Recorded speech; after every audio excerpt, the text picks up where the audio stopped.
நீங்கள் 2 பேரும் விருப்பப்பட்டு தான் கல்யாணம் பண்ணீங்க. அப்போ நீங்கள் எப்படி பார்த்துக்கணும் இந்த பொண்ணை? அது ஏற்கனவே உடம்பு சரியில்லை.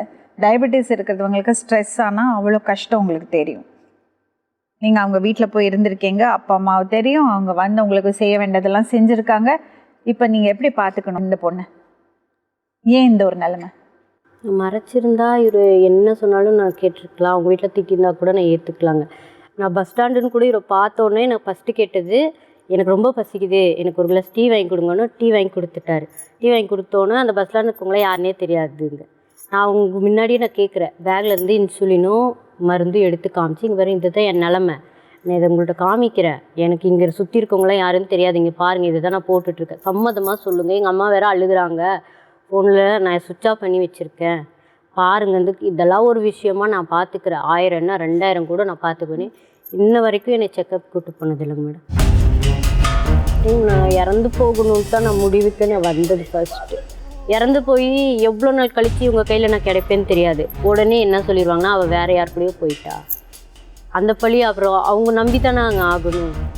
நான் அந்த மாதிரி இல்லைன்னு எல்லாத்துக்கும் தெரியும். ஆனால் அவங்க அதுதான் உண்மை அப்படின்னா நான் என்னங்க மேடம் நானாக வந்து சொல்லணும். என்னப்பா உங்கள் வீட்டில் பிரச்சனை? இது வழக்கமாக நடக்கிறத மாமியார் மருமக நாத்தனார் சண்டையா, இல்லை இந்த பொண்ணை கல்யாணம் பண்ணதில் உங்கள் வீட்டில் பிரச்சனையா? அதுவுமே பிரச்சனை நாத்தன் மாமியார் பிரச்சனை தான். அவ்வளோதான். உங்களை பார்த்து கல்யாணம் நல்லபடியாக கல்யாணம் பண்ணி வச்சுட்டாங்க. கல்யாணம் பண்ணி வச்சாங்க.